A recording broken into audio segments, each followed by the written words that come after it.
Hi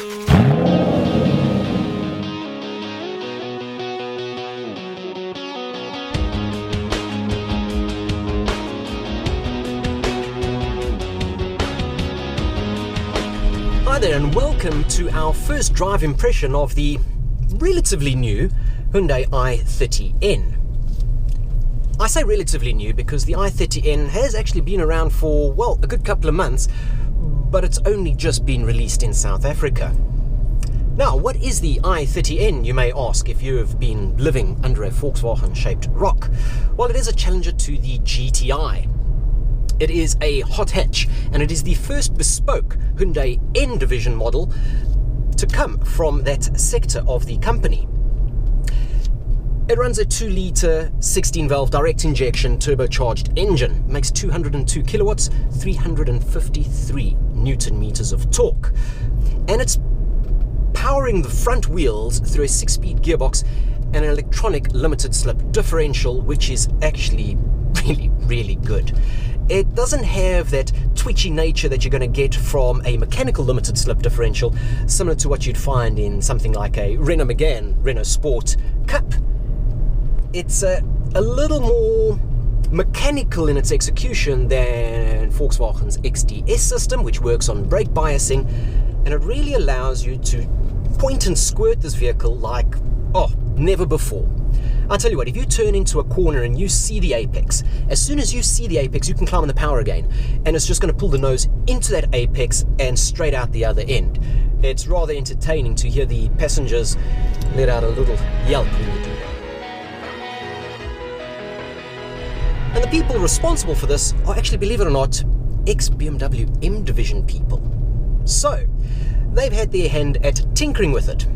These two guys, Albert Bierman and Thomas Shamira, have been through the i30 with a fine-tooth comb. They've tweaked the chassis, they've tweaked the driving modes, of which there are 5, and they've really created a visceral driving experience. I'll tell you what, this is probably one of the most exciting hatchbacks that I have driven since the Yaris GRMN.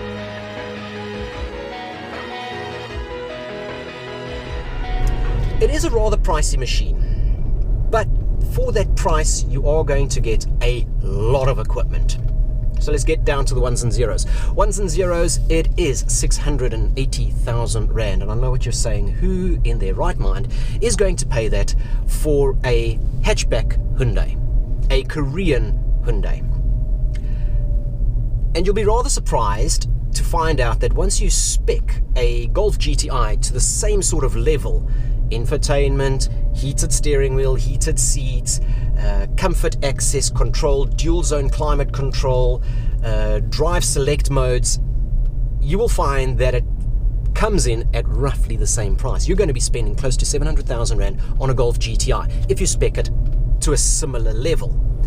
And that makes this rather viable then. Because I'll tell you what, as good as the Golf GTI is, and of course everybody's going to draw the correlations with the Golf GTI, this car is just that much more exciting to drive.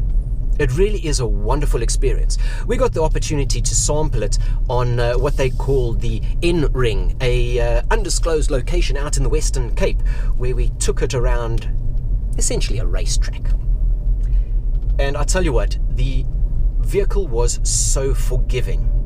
It communicated beautifully what it was going to do. If you stand on the anchors, the back end gets nice and light, but it never wants to step out on you. You lift off mid-corner, and the tail's not going to come out, it's just going to pull the nose in. It is so forgiving, and it really just urges you to drive a little faster, a little more aggressively.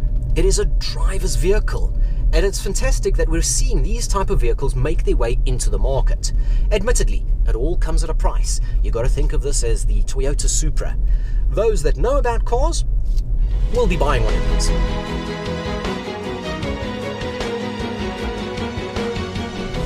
That active exhaust sounds brilliant. It really does, and it puts the power down so well. But it's not about its outright performance and power, it's about the handling and the way that it makes you feel when you turn it in. Climb on the power, you lift off and got the burble and the crackle. I know it's a pops and bangs, Mac, but It's so much fun. It's so much fun. It really is. It makes you feel like a little kid again. It reminds you of why you enjoy driving.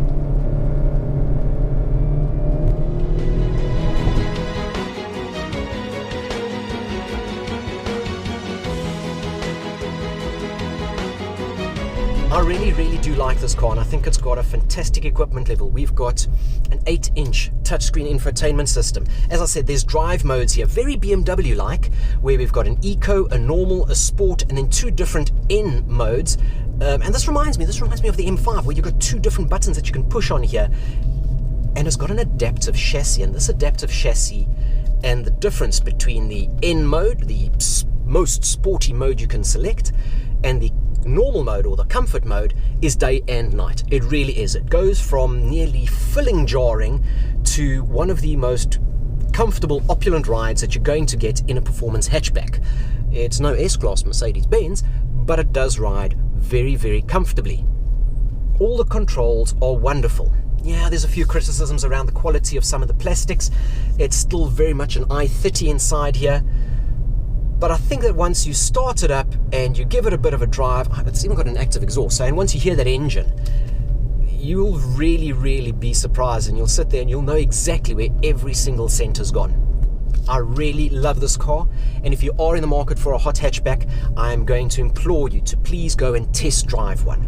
Do yourself a favor, just test drive one. Even if you will never ever buy it, just test drive it, because it's going to form a bit of a benchmark.